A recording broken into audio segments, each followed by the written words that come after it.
Hey, welcome back into Shopfix, a community joined together for the love of woodworking. I hope everyone is having a great day. In today's episode of Shopfix, we're going to be covering how to cut rabbets on the table saw as well as the miter saw, and how to put that rabbet joint all together. I have found the rabbet joint to be a simple yet effective joint for all sorts of woodworking projects, so let's get right into it. For our first technique, we're going to be cutting a rabbet with a table saw, which is a very simple and effective way. Now before we can actually cut this rabbet out on the table saw, we have to make sure our lumber is milled square, which includes joining one edge square before we take it to the table saw. Now that our edge is square, we can set that onto the fence and cut our other side out to the final width that you need for your project. For my project, I'm cutting this out at 7 inches, and it's going to be for a hanging shop cabinet. Now we'll be using this rabbet cut on the table saw so that we can insert a particle board backing to this shop cabinet. The particle board is 5/8 inch thick, so we're going to have to make sure that our rabbet cut actually houses all of that thickness within the board so that we get a nice flush edge at the back of the shop cabinet. After seeing where all the pieces were going to fit at the shop cabinet, I can measure and mark the kerf that I need to cut out on the table saw.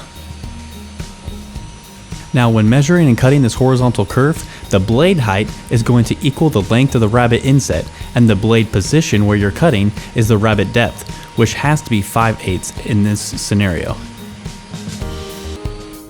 Now that the horizontal cut has already been made, all we have to simply do is make a vertical cut that matches and meets that horizontal cut perfectly. To accomplish this, all you have to do is align the blade kerf on this vertical cut to meet at the end point of the horizontal cut. With these two meeting, it will dislodge a sizable portion of the wood, and it will create your rabbet cut at a perfect 90-degree angle. Afterwards, you may wish to clean up the rabbet cut by using a razor or a file and cleaning up a little bit of the excess wood that wasn't precisely cut on the table saw, and this is simply done with a razor blade, and you can see a little bit of that very corner. There's some leftover pieces of wood. Now that we've gone over how to cut a rabbet out with a table saw, I want to cover technique 2, which is cutting a rabbet with a miter saw. When cutting a rabbet out on the miter saw, you want to be sure that the length of the board is at its final crosscut length. Now that we have this board at its final crosscut length, we're going to have to set the depth stop on our miter saw, which is going to be the depth of our rabbet cut. If you're not familiar with using a depth stop, I recommend measuring it and cutting it out on a test board before your final piece. To enable your miter saw to make a perfectly flat rabbet cut, you have to put an auxiliary fence behind the board that you want to cut so that blade can spin to its lowest point and actually cut it out flat. Now, if your miter saw doesn't have the large cross-cutting capacity as this miter saw, you could flip the boards to have access to the back side of the rabbet cut. When cutting rabbets on boards that are less than 3 inches, you won't have to worry about it not being flat. When using a miter saw, the blade position is going to equal the length of the rabbet inset, and the depth stop is going to be what controls the rabbet depth. You can see me here making my first pass to get the length of the rabbet correct. Now, after you have that cut out, all you have to simply do is shimmy the board to the left so that your blade can cut left to right, and you'll just be cutting kerf by kerf until you reach the edge of the board.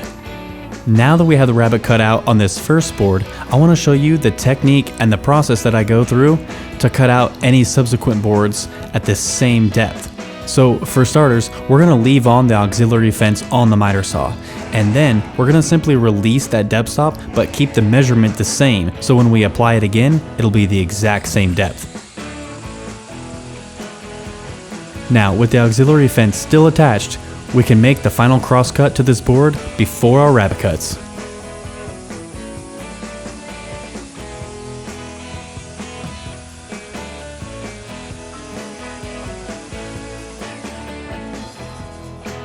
With this board cut to its final length, we can now reapply that depth stop, and that measurement is going to be the exact same as we did previously.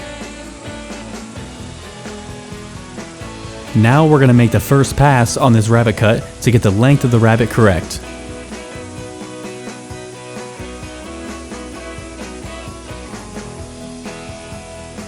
After completing this first rabbet cut, we can work the blade left to right to begin cutting kerfs until we complete the rabbet cut.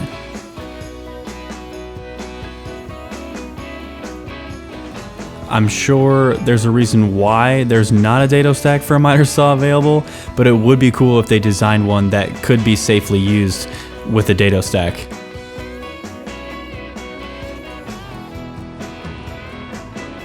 Now that we have all these rabbet cuts complete, I want to show you how to create a rabbet joint and glue it all together.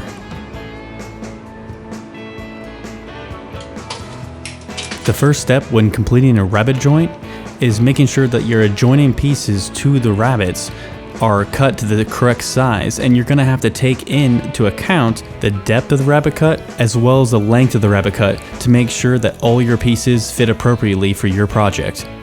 I'll be cutting my adjoining pieces to make up sides for the shop cabinet that I'm building.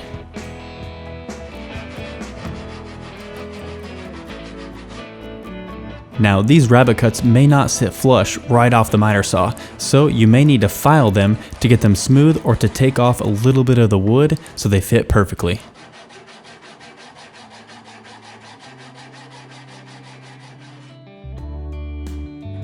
Once you've cleaned up your rabbet cuts with a file or sandpaper, now you can test for flushness. Once the rabbeted board and the adjoining board sit flush together at the rabbet joint, you know you're ready to clamp it up and glue it all together. We'll be using wood glue to secure these rabbet joints, which is typically pretty common with this woodworking joint. Now you want to assemble the pieces as you planned.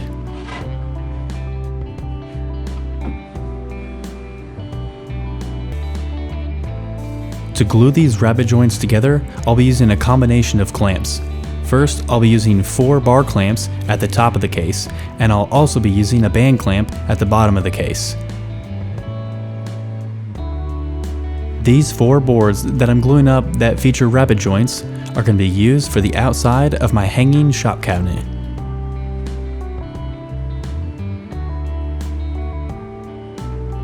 Once you have an ample amount of glue applied and spread around in your rabbet cut, you can attach it to the adjoining boards. You should aim to have a fair amount of glue squeeze out so that you know that that rabbet joint has an ample amount of glue inside.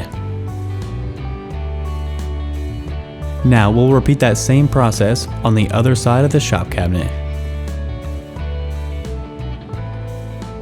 Once you have your boards lined up and your rabbet joints lined up, you can begin to tighten down your clamps. For this larger rabbet joint project, I found using bar clamps to be very effective. I would also say that the band clamp I feel is more effective when working with miter joints.